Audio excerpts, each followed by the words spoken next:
का मोठी बातमी आहे। शिवसेना प्रमुख बाळासाहेब ठाकरे यांच्या बॅनरवरील फोटोवरून पुन्हा एकदा दोन्ही ठाकरे आमने सामने आले। मनसेने गुढीपाडव्याच्या मेळाव्यासाठी जोरदार तयारी सुरू केली आहे। या पार्श्वभूमीवर दादर परिसरात मोठ्या प्रमाणात बॅनरबाजी करण्यात आली आहे। त्या बॅनरवर शिवसेना प्रमुखांचा फोटो झळकलाय, त्यामुळे अनेकांच्या भुवया उंचावल्यात। खरं तर मनसेच्या स्थापनेनंतर बाळासाहेब ठाकरेंनी राज ठाकरेंना आपला फोटो वापरू नये असं सांगितलं होतं। त्यानंतर मनसेने आपल्या बॅनरवरून शिवसेना प्रमुखांचा फोटो हटवला होता, पण आता पुन्हा एकदा शिवसेना प्रमुख बाळासाहेब ठाकरे यांचा फोटो मनसेच्या बॅनरवर झळकलाय, त्यामुळे दोन्ही ठाकरे आमने सामने आले। तर 2006 साली बाळासाहेब ठाकरे यांनी आपले फोटो वापरल्याच्या मुद्द्यावरून राज ठाकरेंना सुनावलं होतं। त्यावेळी बाळासाहेब ठाकरे नेमकं काय म्हणाले होते ते बघूयात। बॅनरवर तुझा फोटो छाप, इतर कुणाचाही छाप, पण माझा फोटो चालणार नाही असं बाळासाहेब ठाकरेंनी म्हटलेलं होतं। इतके माझ्यामुळे अडत असेल तर परत ये, लाजू नको असंही बाळासाहेब ठाकरे म्हणाले होते। तर दुसरीकडे पोस्टरच्या मुद्द्यावरून उद्धव ठाकरेंनी मनसेला जोरदार टोलाही लगावलाय। सर्वांना बाळासाहेबांच्या नेतृत्वाखेरीज दुसरा पर्याय नाही हेच त्यातून दिसतंय। आणि जर आता महाराष्ट्र जिंकायचं असेल तसं जसं गेल्या वेळेला ह्या गद्दारीने सुद्धा बाळासाहेबांचा फोटो वापरला, तसंच सगळ्यांनाच बाळासाहेबांचा फोटो वापरण्याखेरीज काय पर्यायच राहिलेला नाही।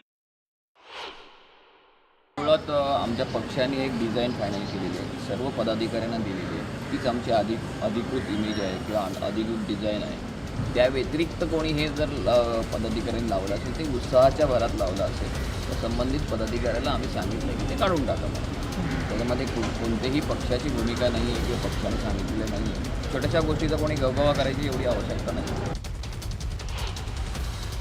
वंदनीय बाळासाहेब हे लाखो शिवसैनिकांचं आराध्य दैवत होतं, महाराष्ट्राचं एक भूषण होतं। त्याच्यामुळं त्यांना आदर्श मानण्याचा अधिकार हा एका कुठच्या व्यक्तीला असू शकत नाही। आम्ही तर माननीय शिंदे साहेबांच्या नेतृत्वाखाली बाळासाहेबांचा विचार हा पुढे घेऊन जातोय, आनंद दिघे साहेबांचा विचार पुढे घेऊन जातोय। त्याच्यामुळे यामध्ये आम्ही बसत नाही। मला असं वाटतं की ज्यांनी काँग्रेसबरोबर युती केली त्यांना हे लागू पडतं की त्यांनी वंदनीय बाळासाहेबांचा फोटो किंवा पुतळा लावू नये। सुरुवातीला अख्ख्या महाराष्ट्राला हादरवून सोडणारी बातमी आहे। बीडच्या मस्साजोगचे सरपंच संतोष देशमुख यांची कराड गँगने निर्घृण हत्या केली होती। खंडणी आड आल्याच्या रागातून 9 डिसेंबर 2024ला त्यांचं अपहरण करण्यात आलं आणि त्यानंतर देशमुखांना अत्यंत क्रूर आणि अमानुष पद्धतीने मारहाण करून हत्या करण्यात आली। दुपारी 3:30 ते संध्याकाळी 5:30 अशी साधारण 2 तासांपेक्षा जास्त काळ जबर मारहाण त्यांना करण्यात आली। या वेळेत आरोपींनी देशमुखांना मारहाण करतानाचे व्हिडिओ सुद्धा रेकॉर्ड केले होते। पोलीस तपासामध्ये हे 15 व्हिडिओ समोर आलेत। चार्जशीटमध्येही या 15 व्हिडिओचा उल्लेख आहे। अमानवीय आणि क्रूर मारहाणीचे व्हिडिओ आम्ही तुम्हाला दाखवू शकत नाही, पण या व्हिडिओमध्ये नेमकं काय आहे याची माहिती आज आम्ही तुम्हाला देणार आहोत। तर व्हिडिओ क्रमांक 1, तारीख आहे 9 डिसेंबर 2024, वेळ दुपारी 3:45 ज्या वेळेला देशमुखांचं अपहरण झालं होतं।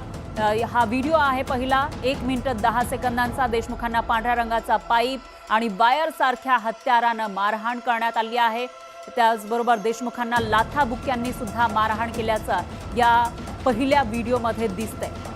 तर व्हिडिओ क्रमांक 2 मध्ये नेमकं काय आहे आणि कधीचा आहे तेही आपण बघणार आहोत। 9 डिसेंबर 2024चा दुपारी 3:47 हा व्हिडिओ आहे।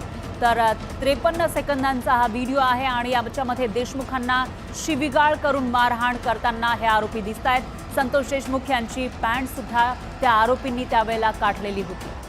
तर व्हिडिओ क्रमांक 3 हा सुद्धा त्याच दिवशीचा आहे। दुपारी 3:51 हा व्हिडिओ आहे, जेव्हा संतोष देशमुख यांचं अपहरण झालं होतं आणि त्यानंतर मारहाण करताना शिवीगाळ केल्याचा हा 2 मिनिट 10 सेकंदांचा व्हिडिओ आहे। लवचिक पाईपनं मारहाण करताना व्हिडिओ रेकॉर्डिंग या आरोपींनी केलं होतं। तर व्हिडिओ रेकॉर्ड करताना महेश केदार कॅमेऱ्यामध्ये दिसतोय आणि व्हिडिओमध्ये मागे सुदर्शन घुलेची स्कॉर्पिओ सुद्धा दिसते।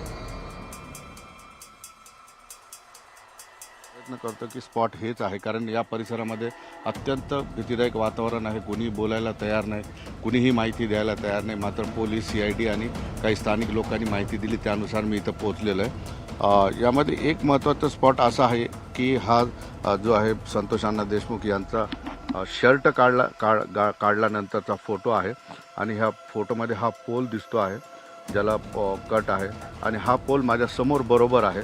याचा अर्थ सरळ आहे की याच ठिकाणी आणून जे आहे संतोष अण्णा देशमुख यांना जबरदस्त मारहाण करण्यात आलेली आहे. व्हिडिओ शूटिंग करतानाचा फोटो आहे आरोपी आणि हा आरोपी अगदी बरोबर या ठिकाणी बसून त्यांनी शूट केलेलं आहे. गाडी या ठिकाणी लावलेली आहे, इथं बसून शूट केलं आणि त्याच्या पाठीमागे जे दिसत आहेत हे वाळलेलं लाकडं वगैरे हे फोटोमध्ये सुद्धा या ठिकाणी दिसत आहेत. एकंदरीतच आपण बघतोय की संतोष देशमुख यांना या ठिकाणी 5:30 वाजता आणलेलं आहे आणि आत्तासुद्धा 5:30 या ठिकाणी वाजलेले आहे. 5:30 ते जवळपास 7:15 ते 7:30 पर्यंत या ठिकाणी जे आहे संतोष देशमुख यांना मारहाण करण्यात आलेली. त्यांच्या मारहाणीचा व्हिडिओ या ठिकाणी करण्यात आलेला आहे. तर व्हिडिओ क्रमांक 4 मध्ये दुपारी 3 वाजून 55 मिनिटांनी तो रेकॉर्ड करण्यात आला होता आणि त्याच्यामध्ये देशमुखांच्या चेहऱ्यावर इतर ठिकाणी मारहाण केल्याचं दिसतंय. 52 सेकंदांचा हा व्हिडिओ आहे. तर घुले सगळ्यांचा बाप आहे असं बळजबरीनं देशमुखांना म्हणायला लावलेलं आहे. खाली पाडून देशमुखांच्या चेहऱ्यावर लघवी सुद्धा केल्याचं या व्हिडिओमध्ये दिसतंय. तर व्हिडिओ क्रमांक 5 त्याच दिवशीचा दुपारी 3 वाजून 58 मिनिटांनी रेकॉर्ड केला होता. 2 सेकंदांचा हा व्हिडिओ आहे. देशमुखांच्या अंगावरील सर्व कपडे काढल्याचं त्यामध्ये दिसतंय. अंडरवेअरवर बसून पाईपनं मारहाण केली होती. एक आरोपी व्हिडिओ रेकॉर्डिंग करतानाही दिसतोय. तर व्हिडिओ क्रमांक 6 मध्ये वेळ दुपारी 3 वाजून 58 मिनिटांनी त्यांनी रेकॉर्ड केला होता आणि 5 सेकंदांचा हा व्हिडिओ आहे. यामध्ये देशमुखांना अंडरवेअरवर बसवल्याचं दिसतंय. एक आरोपी व्हिडिओ रेकॉर्डिंग करताना दिसतोय. तर व्हिडिओ क्रमांक 7 हा दुपारी 3 वाजून 59 मिनिटांनी रेकॉर्ड करण्यात आला आहे. 12 सेकंदांचा हा व्हिडिओ आहे. याच्यामध्ये देशमुखांना अंडरवेअरवर बसवल्याचं दिसतंय. केस ओढून बळजबरीनं बोलण्यास भाग पाडलं होतं. संतोष देशमुख यांना विवस्त्र करतानाचा हा फोटो आहे. खाली त्यांचा शर्ट काढतानाचा फोटो आहे आणि या फोटो काढताना जसं मी आधी पोल दाखवला तो या स्पोर्टचा पोल आहे. एकंदरीतच आपण बघतोय एवढ्या परिसरामध्ये जवळपास 2 ते 2.25 तास संतोष देशमुख यांना मारहाण या ठिकाणी झालेली आहे. या ठिकाणी पोलिसांना हा स्पॉट माहीत नाही कारण पोलिसांचा तपास सुरू व्हायच्या आधी CIDने ही सूत्र हातात घेतली होती आणि CIDची टीम आरोपींना घेऊन या ठिकाणी आले आणि या ठिकाणी आल्यानंतर काही हातातला दोरा संतोष देशमुख यांच्या गळ्यातला दोरा तुटून इथं पडलेला तो जमा केलेला CIDच्या अधिकाऱ्यांनी आणि या ठिकाणी रक्तमिश्रित मातीसुद्धा CIDने या स्पॉटवरून जी आहे गोळा केलेली आहे. तर व्हिडिओ क्रमांक 8 त्याच दिवशी संध्याकाळी 5 वाजून 34 मिनिटांनी आरोपींनी रेकॉर्ड केला होता. 1 मिनिट 44 सेकंदांचा हा व्हिडिओ आहे. याच्यामध्ये स्कॉर्पिओजवळ देशमुखांना उलटं झोपवल्याचं दिसतंय. तर आरोपींनी रक्ताचे डाग असलेली पॅन्ट देशमुखांना घातली होती. आणि व्हिडिओ क्रमांक 9 हा संध्याकाळी 5 वाजून 35 मिनिटांनी रेकॉर्ड करण्यात आला होता. 1 मिनिट 4 सेकंदांचा हा व्हिडिओ. याच्यामध्ये देशमुखांना उठवून बसवल्याचं दिसतंय. रक्तानं माखलेली बनियान त्यांची फेकल्याचंही दिसतंय. तर आरोपींनी देशमुखांना शर्ट घातला होता. आणि व्हिडिओ क्रमांक 10 मध्ये संध्याकाळी 5 वाजून 53 मिनिटांनी तो रेकॉर्ड करण्यात आला होता. 24 सेकंदांचा हा व्हिडिओ आहे. व्हिडिओमध्ये एका व्यक्तीचा बिव्हळतानाचा आवाज येतोय. तर अशा पद्धतीनं त्यांना मारहाण करण्यात आली होती. त्यांचा जीव घेण्यात आला होता. एकीकडे देशमुख हत्याकांड प्रकरणात धक्कादायक व्हिडिओची माहिती समोर आलेली असतानाच दुसरीकडे या प्रकरणाच्या सुनावणी दरम्यान काही महत्त्वाच्या बाबीही समोर आल्या. देशमुखांच्या अपहरणासाठी वापरलेल्या गाडीमधून सापडलेले पुरावे सर्वात महत्त्वाचे ठरले आणि सुदर्शन घुलेनं आपल्या गुन्ह्याची कबुली दिलेली आहे. सोबतच आबादाच्या ऑफिस बॉयचा जबाब सुद्धा या प्रकरणाच्या तपासात मोठी लीड मिळवून देणारा ठरलाय. पाहूयात त्याविषयीचा हा रिपोर्ट. देशमुख हत्येप्रकरणी आरोपींची कबुली. स्कॉर्पिओमुळे आरोपींभोवतीचा फास आवळणार. आवाजाच्या ऑफिस बॉयचा जबाब ठरणार महत्वाचा. MH44Z9333 याच काळ्या रंगाच्या स्कॉर्पिओमध्ये मसाजोगचे सरपंच संतोष देशमुख हत्या प्रकरणातले सर्वात महत्त्वाचे पुरावे आढळून आलेले.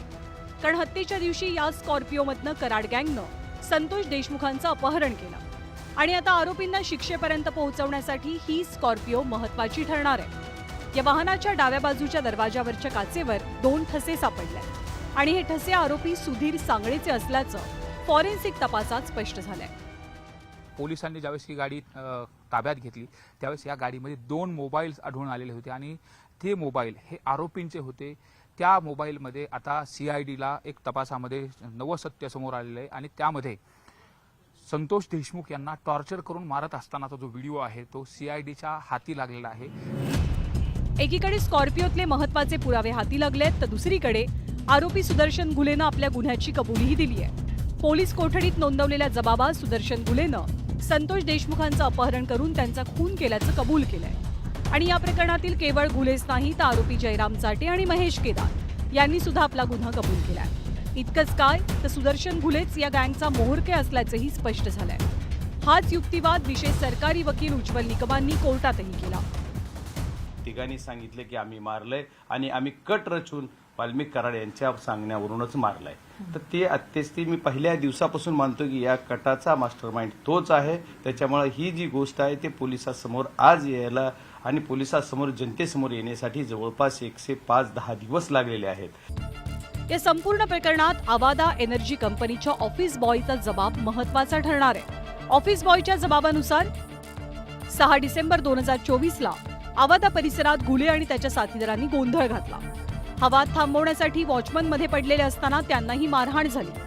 दरम्यान सुदर्शन घुलेनं मी वाल्मिक कराडचा माणूस आहे, कंपनी सुरू ठेवायची असेल तर 2 कोटींची खंडणी द्या नाहीतर कंपनी बंद करा अशी थेट धमकी दिली.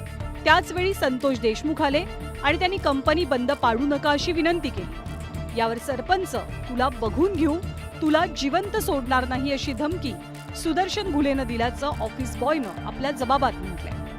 देशमुख हत्या प्रकरणातले अनेक पुरावे समोर येत असताना उबाठाचे नेते संजय राऊतांनी एक आरोप केलाय. ह्या आरोपीच्या आकाला वाचवण्याचा प्रयत्न या राज्याचे गृहमंत्री काही काळ करत होते. जसं आज ते सातारच्या एका आकाला वाचवतायत किंवा अन्य काही लोकांना वाचवतायत.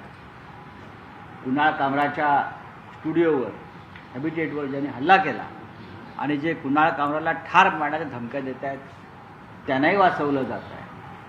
महाराष्ट्रामध्ये कायदा सुव्यवस्था याची अवस्था अत्यंत दारुण झालेली आहे. याचं कारण गृहमंत्री हताश, हतबल आणि गोंधळलेले आहेत. या खटल्याच्या पहिल्या सुनावणीत विशेष सरकारी वकील उज्ज्वल निकमांनी जोरदार युक्तिवाद केला. तसंच हत्या प्रकरणातल्या आरोपींच्या सहभागाविषयी सरकारकडे असलेले पुरावेही सादर केले. त्यामुळे आरोपींभोवतीचा कायद्याचा फास अधिकच घट्ट झालाय. सुरेश जाधव, न्यूज 18 लोकमत, बीड.